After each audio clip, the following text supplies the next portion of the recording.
College में गर्मियों की छुट्टियां होने पर राधिका और रोहन अपने दोस्त मनोज और शिल्पा के साथ परिवार के पुराने फार्म हाउस पर घूमने जाने का प्लान बनाते हैं। गाइस, तुम दोनों को वो फार्म हाउस बहुत पसंद आएगा। बचपन से ही वो मेरी और रोहन की सबसे पसंदीदा जगह रही है। पर मैंने तो इतने सालों में तुम्हारे मुंह से कभी फार्म हाउस का नाम तक नहीं सुना। बचपन में फार्म हाउस जाते थे, लेकिन फिर अचानक सबने वहां जाना बंद कर दिया। और वजह कभी किसी ने बताई नहीं। पर अब हम चारों मिलकर वहां धमाल करेंगे। इसी तरह बातें करते कुछ घंटों का सफर तय कर चारों शहर से दूर ऊंची पहाड़ी पर बने राधिका और रोहन के फैमिली फार्म हाउस पर पहुंच जाते हैं। वाह यार, ये तो बड़ा ही सुंदर है। पूरा घूमोगे तो और अच्छा लगेगा, लेकिन उससे पहले सब फ्रेशन अप हो जाओ, फिर साइट सीइंग के लिए जाएंगे। राधिका और रोहन अपने अपने कमरे में चले जाते हैं, लेकिन मनोज और शिल्पा घर में घूमने लगते हैं, जहां शिल्पा की टक्कर हॉल के बीचों बीच रखी एक पुरानी लकड़ी की कुर्सी से होती है। आह, लग गई रे माता, इस कुर्सी को बीच में किसने रखा हुआ है? अरे तेरे स्वागत के लिए भूत ने रखा होगा। तुझे बहुत हंसी आ रही है। जब खुद टकराएगा तो पता चलेगा। हाँ ठीक है, पर अभी तो इसे साइड में रख दे। शिल्पा कुर्सी को एक कोने में रख देती है और वो दोनों भी अपने कमरे में चले जाते हैं, जिसकी थोड़ी देर बाद चारों बाहर घूमने निकल जाते हैं। इसी तरह रात हो जाती है। फार्म हाउस में वापस आकर वे लोग सीधा सोने चले जाते हैं। आधी रात को मनोज की नींद खुलती है। बड़ी तेज प्यास लगी है, पानी साथ लेकर सोना चाहिए था। हाँ, अब रसोई तक जाना पड़ेगा। मनोज आंखें मलते हुए कमरे से हॉल में आता है और अचानक रास्ते में रखी कुर्सी से टकराकर जमीन पर गिर जाता है। अरे मर गया रे दादा। शिल्पा सही बोल रही थी, बड़ी तेज लगती है ये कुर्सी तो। पर इसे दोबारा बीच में किसने रखा? मनोज एक बार फिर उस लकड़ी की कुर्सी को कोने में रख पानी पीकर कमरे में चला जाता है। अगली सुबह जैसे ही चारों की नींद खुलती है तो उन्हें अपने बेड के पास साइड टेबल पर चाय का कप रखा मिलता है, जिसे देख वो खुशी खुशी चाय पीकर तैयार होकर कुछ देर बाद हॉल में मिलते हैं। थैंक यू यार राधिका, मुझे नहीं पता था कि तू इतनी अच्छी चाय बनाती है। वैसे मुझे उस बेड टी की बहुत जरूरत थी। ये और चाय, अरे इसे तो पानी तक उबालना नहीं आता। मतलब तूने हमारे लिए चाय बनाई क्या दोस्त?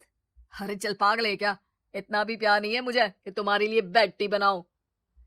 चाय पर ये चर्चा करते हुए मनोज जैसे ही पीछे मुड़ता है तो एक बार फिर लकड़ी की पुरानी कुर्सी से टकराकर उस पर गिर जाता है। हाय रब्बा। अरे चाय छोड़ो, पहले ये बताओ कि इसे बार बार बीच में कौन रखता है? कल रात ही मैंने इसे साइड किया था। तुम पहले ये बताओ कि चाय किसने बनाई थी?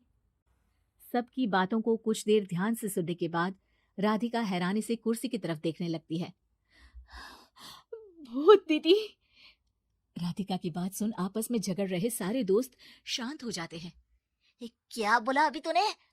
अरे पर अब वो यहाँ कैसे हो सकती है?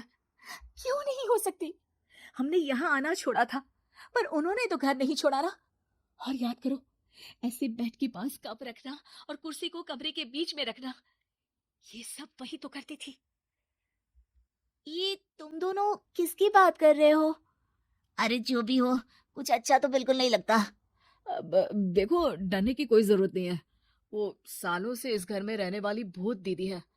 वो बचपन से ही हमारे यहाँ आने पर एक बड़ी बहन की तरह हम दोनों का ख्याल रखती हैं। ओए, पगला गया है क्या? शिल्पा, मुझे यहाँ नहीं रहना, तू भी मेरे साथ ही चल। ये दोनों तो पागल हो गए हैं। जहां मनोज डर से वापस जाने की बात कर रहा होता है, वहीं शिल्पा अपने फोन में बिजी होती है। क्या तुम्हें यहाँ की सिचुएशन समझ में नहीं आ रही जो फोन में लगी हो? जिसे जो करना है करो, मैं तो जा रहा हूँ। मनोज हड़बड़ाहट में अपने कमरे की तरफ जाता है, जिसके साथ राधिका और मोहन भी उसे रोकने के लिए पीछे पीछे जाते हैं। लेकिन शिल्पा, वो तो अभी भी फोन में लगी रहती है। कुछ देर बाद जब वो तीनों दोबारा हॉल में वापस आते हैं तो शिल्पा को सबके पैक्ड बैग्स के साथ देखकर हैरान रह जाते हैं। ये सब क्या है शिल्पा? यहाँ हम इसे समझा रहे हैं और तुम हमारे बैग्स भी पैक कर कर लेकर आई। अरे आखिर में फोन से बाहर निकलकर कुछ किया तो सही इसने। दोस्तों देखो, कल से हम यहाँ हैं। भूत दीदी ने कुछ किया नहीं ना? फिर डर क्यों रहे हो? 4 दिन और रुकोगे तो पता चलेगा कि क्या होगा। मतलब? इस पर शिल्पा उन तीनों को फार्म हाउस से बाहर लाकर फोन में पुरानी न्यूज का आर्टिकल दिखाती है।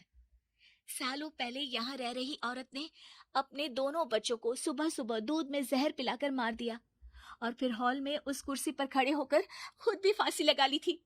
तुम्हारी बातों से मुझे इस केस की याद आ गई। गूगल किया तो पता चला कि ये वही फार्म हाउस है।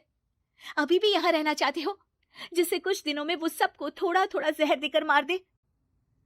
अरे पर ये दोनों तो बचपन से यहाँ आ रहे हैं, फिर इन्हें अभी तक कुछ क्यों नहीं हुआ? वो तो पापा बताते हैं कि हम आते थे। हाँ, और मुझे भी एक बार का ही याद है।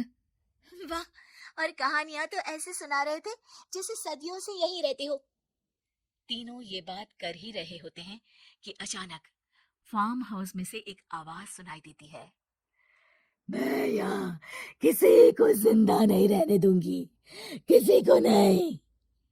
बस ये सुनने की देर ही होती है कि चारों डर से कांपते हुए तुरंत कार में बैठकर वहां से भाग जाते हैं।